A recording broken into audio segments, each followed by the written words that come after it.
दिनै गिबियावनो Mangalyaan unit committee एबसु बिथांमोनखौ जोङो चिरां जिल्ला एबसु आरो बिजनि आनसलिक कमिटि एबसुनि जानानै जोङो साबायखर बावग्रोबाय।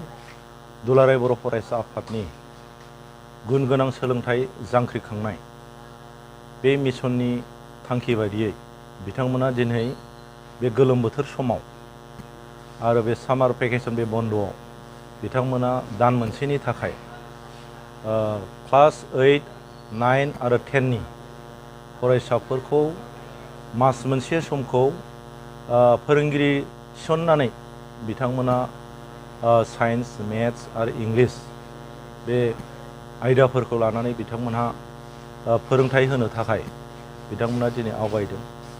आसा खालामदों बिथांमोननि थांखिजों आरो फरायसाफ्रा खोब लाब जागोन, मुलाम्फा जागोन। बिथांमोना फरायसाफ्रा गावसिनि एसे एनै क्लासफ्राव बुजिस'नो हायै आरो मिथिस्लाबनो हायै आयदाफोरखौ बिथांमोनहा नैबे गोलोम बोथोरनि गेजेरजों बिथांमोना सोलोंनानै लानो हागोन आरो नांगौ जिनिखि गोनां आयदाफोर बे आयदाफ्राव बिथांमोनहा गाहामैनो सोलोंनानै जिनिखि जोंनि थांखि बेखौ जाफुंसारनायाव फरायसाफ्रा मदद खालामनानै बिथांमोना इयुन जिउआव गावसिनि जिउखौ मोजाङै आवगायलांनो हाथों, जोङो बेखौ मिजिंथियो।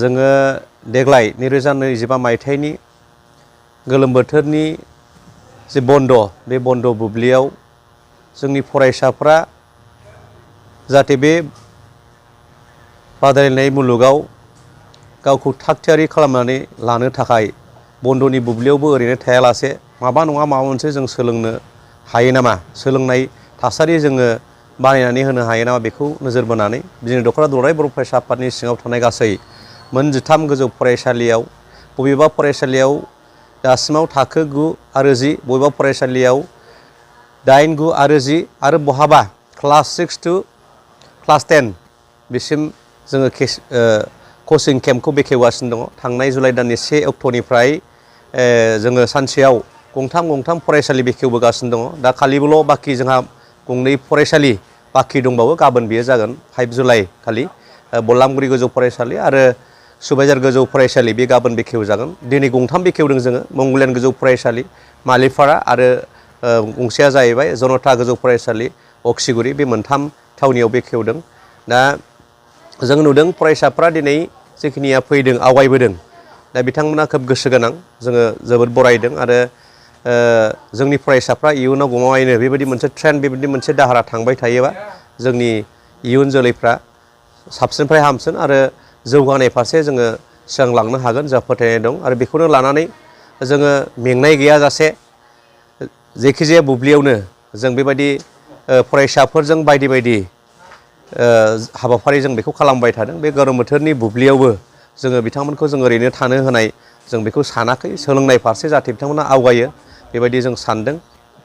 जाहाथे फरायसाफ्रा सोलोंनांगौ गोबां जोंहा बोसोरसेनि फराफारियाव सोलोंनांगौ दङ, नाथाय जोंनि फरायसालियाव जेखिनि फराफारि फोरोंनांगौ बेनि बबेबा बाहागोखौ हयथ' समजों लोगोसे खारफानो नांगौआव जोंनि फरायसाफ्रा मालाबा हास्लाबा जायो। दा बेवहाय गोलोम बोथोरनि बन्द'आवबो जिरायालासे जोंनि सोलोंनांगौ, बेवहाय गासै 6टा साबजेक्ट थायो हाइ स्कुलाव क्लास 9 आरो 10 नि।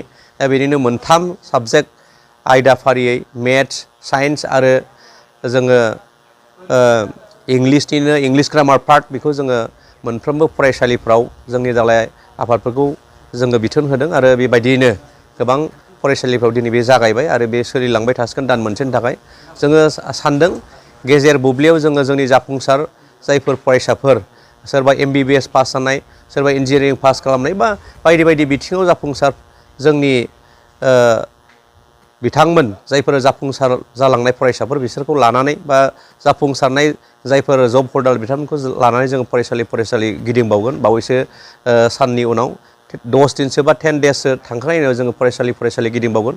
आरो जोंनि दख'रानि सिङाव गोबां गुबुन गामिनि LP स्कुलफोरावबो बेबायदि कचिंआ सोलिबाय आरो सोलिगासिनो दङ। माखासे फरायसालिफ्रा बहाबा जायाखै, जों बेखौबो खालामहोनो थाखाय जोङो खावलायनायखौ दोनदों। आं आसा खालामदों गासैबो नङाबाबो 100आव 90-80 फरायसालिफ्रा कचिंआ सोलिलांगोन बे दान मोनसेयाव आरो जोंनि सोलोंनाय फरायसाफोरखौ मदद खालामनाय बे जागोन आं आसा खालामदों।